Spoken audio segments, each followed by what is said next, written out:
With snow starting to fall in the Colorado Rockies, giving the mountains their picturesque white coating, you might be considering visiting Colorado for the many incredible winter activities our mountains have to offer. As probably the most popular time for visitors to visit the Centennial State, I wanted to create a video of 5 helpful tips I have for folks coming to Colorado in the winter. If you end up finding these tips helpful, I hope you'll remember to give this video a like and subscribe to my channel as I post more helpful Colorado content. One of the first things you might be wondering about is which destinations to choose from. Colorado is a huge state with many great winter destinations to choose from. The most popular destinations include Breckenridge, Vail, Keystone, Aspen, and Winter Park. These are all great choices that you can't go wrong with, and I'll be highlighting many of them in a future video on my top winter destinations, which I'll link to once it's finished. That said, those resorts are insanely popular, which means they tend to be the most expensive and the most crowded. So if you're looking for something a bit cheaper or off the beaten path, I might recommend places like Crested Butte, Ouray, Estes Park, Steamboat Springs, or Telluride. Those destinations might not be right off the I-70 corridor, but the extra effort to reach them is more than worth it. Plus, I consider places in central or southwest Colorado to really be where some of the most stunning scenery in the entire state is anyway. Speaking of saving time and money, my next topic is how to do so when skiing or snowboarding. Unfortunately, going skiing or snowboarding in Colorado has gotten outrageously expensive in the last 10 or 15 years. So here are some local tips on how you can be sure to save. First is to consider purchasing a pass or ticket bundle rather than purchasing day passes on the mountain. The most common passes are Epic or Icon passes, which give you various access to different resorts around the state. Another way to save money is to avoid the major resorts altogether and instead go to smaller, less well-known ski resorts.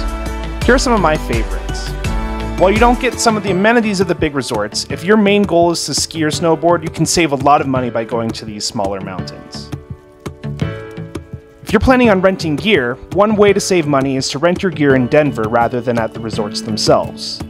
There are plenty of outdoor rec companies in Denver to rent from at much cheaper rates, and since you'll likely have to pass through the city on your way to the mountains anyway, it just makes sense to pick those up in Denver instead. And my last money-saving tip is to visit during the late fall or early spring shoulder seasons. You can often find the best deals on lodging during the months of late November or March, though of course you run the risk of not having the best snow conditions. That said, I think the savings that you make are well worth it.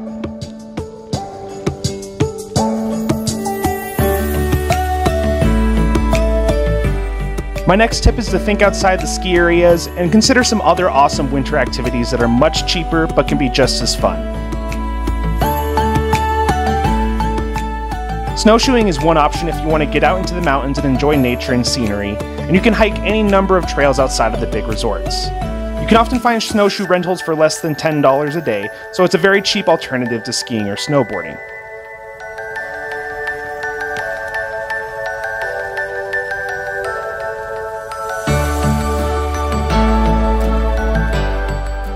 Another popular winter activity, especially for those with kids, is sledding. Many of the mountain towns have dedicated sledding hills to choose from. If you're a bit more adventurous, ice climbing can be another activity, especially in southern Colorado in places like Ouray or Lake City, which has some of the best ice climbing parks in the country.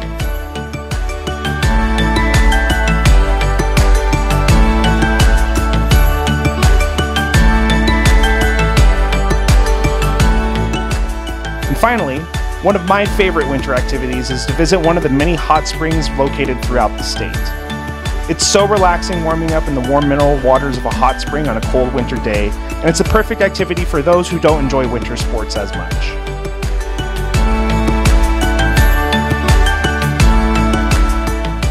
My fourth tip is to know and understand winter driving rules in Colorado. Given the extreme winter weather which the Rockies can experience, it's important to make sure that you and your vehicle are prepared for the conditions that you might encounter, and there are some important laws in place to ensure that you do. First is the winter traction law, which was recently implemented throughout the mountains, which requires all vehicles that are not four-wheel or all-wheel drive to carry chains in case of winter conditions. If you're driving a two-wheel vehicle, you must carry tire chains in case of bad weather, as the majority of traffic incidents involving two-wheeled vehicles do not have proper traction. If you have a four-wheel or all-wheel drive vehicle, you are exempt from that rule, but you might want to make sure that your tires at least have the proper traction to deal with any snow. It's also important to change your driving habits if you're not used to driving winding mountain roads in snowy conditions. It's possible to go from perfectly dry roads to slippery, wet, and snowy roads to icy and dangerous roads all in the span of a single journey in the mountains. So be sure that you're aware of the conditions and adjusting your driving accordingly. Nothing aggravates Colorado local more than someone who doesn't know how to drive in the snow. So avoid the scrutiny of us locals by making sure that you're giving yourself plenty of distance between vehicles, driving in the slow lane if you're unsure and driving slow, and be sure to take curves or turns with extra caution.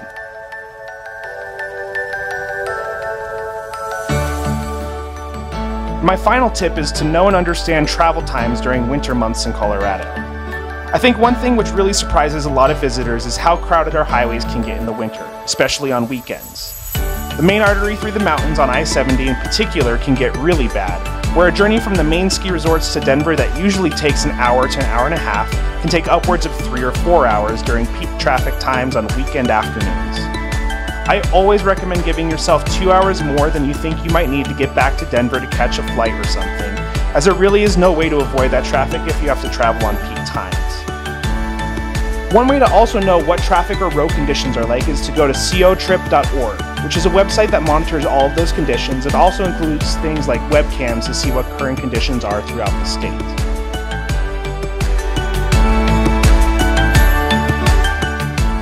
So those were my tips. I hope that these tips were helpful in helping you have a wonderful winter adventure when visiting Colorado. If you did find them helpful, I hope you'll give this video a like and subscribe to my channel as I constantly post new tips and tricks for traveling throughout Colorado. Hope to see you here soon in the beautiful Colorado Rockies.